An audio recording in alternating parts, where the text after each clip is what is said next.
Gabriel Rubinstein es economista, es consultor de finanzas, aparte de haber ocupado distintos cargos en cuestiones económicas. Gabriel, gracias por estar con nosotros en Infobae TV. ¿Qué tal? ¿Cómo están? Sé que es muy prematuro porque acaba de asumir, hubo apenas una reunión del nuevo presidente del Central con los banqueros, pero ¿se puede al menos ver en el horizonte hacia dónde va la política del Central? Yo diría que hay un momento ahora caracterizado por que el gobierno, el Banco Central, no tomó medidas, llamémosle así, disruptivas.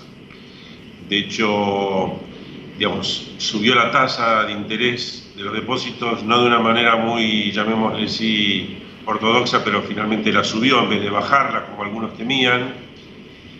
También sucedió que no prohibió la operación contado con liquidación, trató de llevar calma a los mercados en ese sentido, aunque al mismo tiempo hay como un ambiente de cierta represión, un poco llamémosle así, de una represión un poco más hablada, en el sentido que las cuevas trabajen con cupos para la venta de dólares o desalentar el mercado contado con liquidación, pero es una especie de calma, en parte por esta represión y en parte porque no tomaron medidas, llamémosle locas, después del discurso incendiario de Cristina Fernández de Kirchner, donde incluso prácticamente daba a entender que las operaciones de contado con liquidación eran ilegales o algo por el estilo.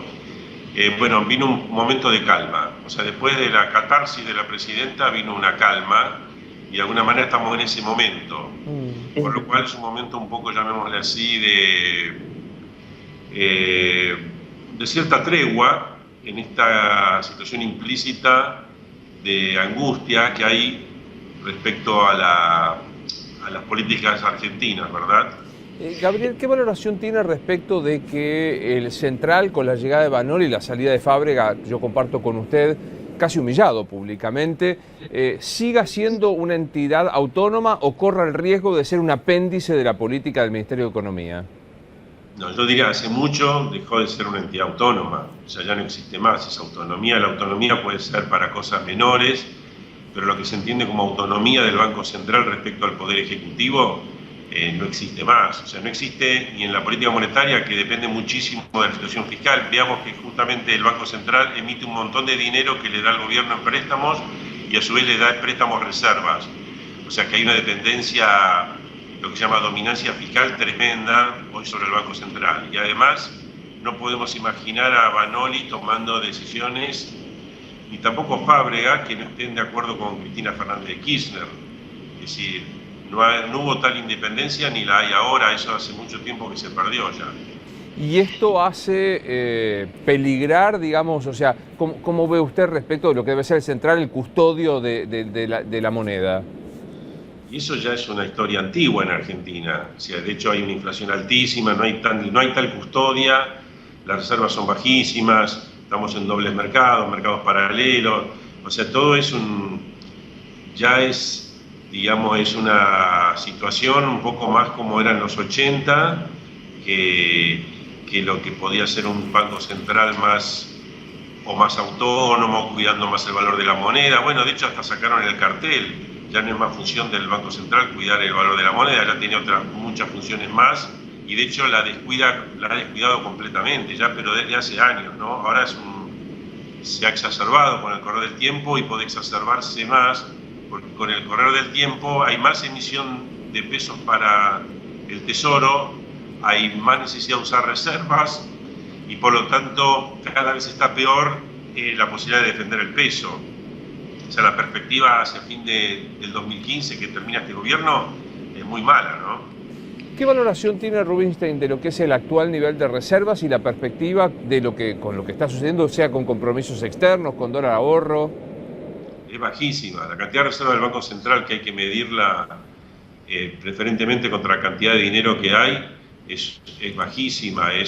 Tendemos a tener la mitad de lo que había en épocas de la convertibilidad antes del corralito, que no alcanzaron para frenar las fuertes caídas. O sea, Argentina está en una situación muy complicada que hace que no se pueda levantar el cepo cambiario, donde las brechas tienden a estar siempre muy altas y pueden subir más todavía. y donde el nuevo gobierno va a tener que amacarse para resolver esta cuestión. Es decir, lo único que puede mejorar durante el gobierno de Kirchner, de Cristina, es si da marcha atrás con toda la política que hizo con respecto a la deuda externa, los fondos buitres, y en vez de entrar en una guerra y de seguir esa guerra, ya entramos en esa guerra, en vez de seguirla, y con la justicia norteamericana, es resolver esa cuestión, que va a pasar por pagarle de una u otra manera a NML y los restantes que ganaron el juicio, y destrabar eso para que empiece a haber un ingreso de dólares que está muy ligado a la idea de que viene un nuevo gobierno que se presume que va a ser mucho mejor que este. ¿Se imagina que pueda tomarse una decisión semejante? Sí, porque el gobierno puede acomodar el discurso, ya lo ha hecho muchas veces. Recordemos que Kicillof había dicho que, por ejemplo, en el caso de Repsol iba a tener que, no solo que no se le iba a pagar nada, sino que Repsol iba a tener que pagar por el daño ambiental causado. Y en muy poco tiempo se le pagaron 6.000 millones de dólares. O sea que el gobierno, y con otro discurso también nacionalista, o sea, el gobierno acomoda los discursos. Podemos imaginar a Cristina diciendo, por ejemplo, en enero, con la excusa de la cláusula Rufo, el gobierno puede decir, bueno, llegamos a enero, los fondos buitres venían por la caída, por el tema de la Rufo, nos iba a costar 200.000 millones de dólares, se querían quedar con vaca muerta, y por solo 1.600 millones o 1.500 lo arreglamos.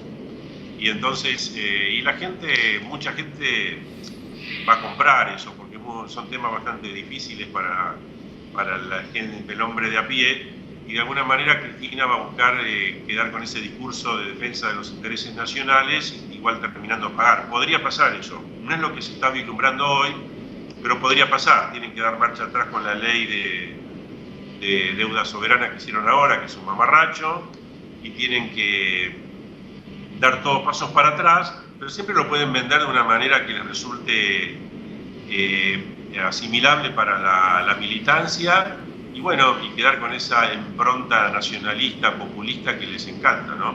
Si usted tuviera que describir a esta altura del partido qué ha sido la gestión del ministro Kicillof frente a economía, ¿qué diría?